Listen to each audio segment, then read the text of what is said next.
Hello and welcome back to Brownies for Breakfast with me, April Federico.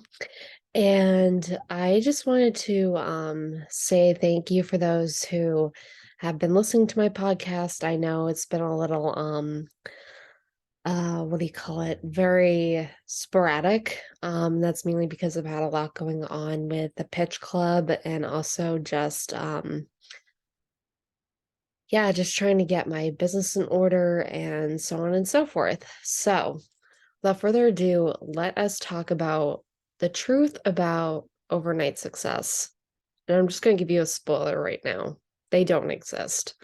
So, I opened up an email from renowned fitness trainer Jill Coleman one summer morning. So, this past summer, and it was my personal dose of tough love.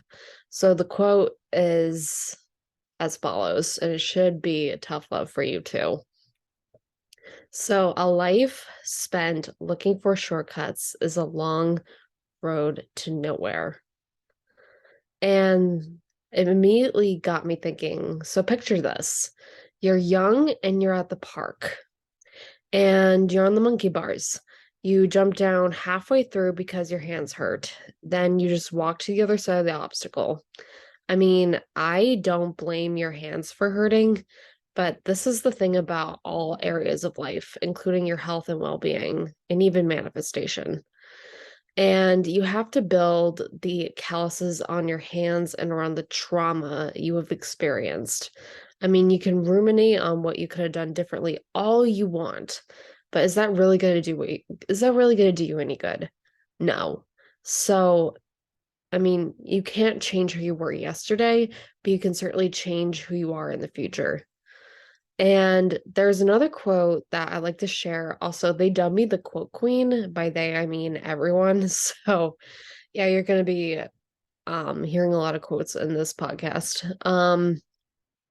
So this was from a speech she gave to Harvard graduates. So it goes as follows: to be or not to be, that is not the question. The vital question is how to be, said by Joshua Heschel.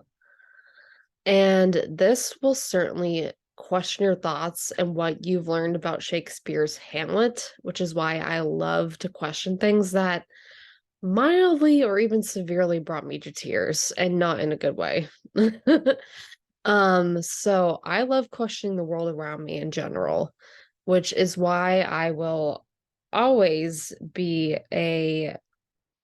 um a lifetime learner, and I don't just learn from books and podcasts. I learn from my past mistakes and from the people around me, digitally or via in-person connections. And like that's the beauty of the digital world, especially like social media and the ever-growing metaverse. So let us think about how to be, shall we? So, we're taught from a young age how to live our lives, mainly from our parents and mainly from the environment we grew up in. So, let's take Liz Murray, for example. I am continuously fascinated by her story. She is the brave young man character in the famous not so overnight success story, Homeless to Harvard. So, as a young girl, Murray lives with their sister Lisa, their drug addicted, schizophrenic mother Jean, who has AIDS, and their father Peter, also a drug addict, but also has AIDS, lacks social skills, and is not conscientious. She's removed from the home and put into a care system because her father can no longer take care of her. And at 15, she moves in with her mother, sister, and grandfather, who sexually abused her mother and her aunt.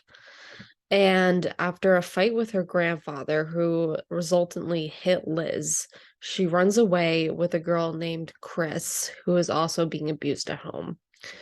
And after Jean dies of AIDS, Liz gets a hypothetical slap in the face by her mother's death.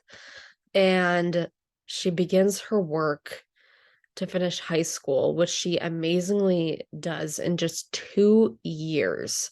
She becomes a star student and even earns a scholarship to Harvard University through an essay contest sponsored by the New York Times. So, in a nutshell, we can succumb to our environments as real life victims of naturalism. And that's actually a literary term. If you don't know it, you should probably look it up. Especially if you read Maggie, A Girl of the Streets. That's a book I read in high school and I loved it. And I mean, going back to what I was saying earlier, we can also live our best lives because we must put in the work to do so. And it's about building the calluses around who we used to be and the trauma we experienced and making things better for ourselves. So, yeah, in a nutshell, like I said earlier, overnight successes do not exist.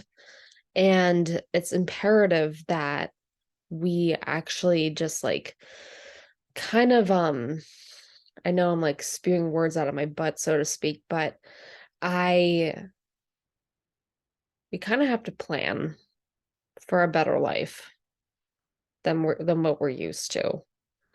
I mean, it's okay to say that, oh, I have a great life, but like, what can we do to make it better? Because in a nutshell, we really shouldn't settle. And there's more news to come next month. Okay, so that is all I have for you guys for today.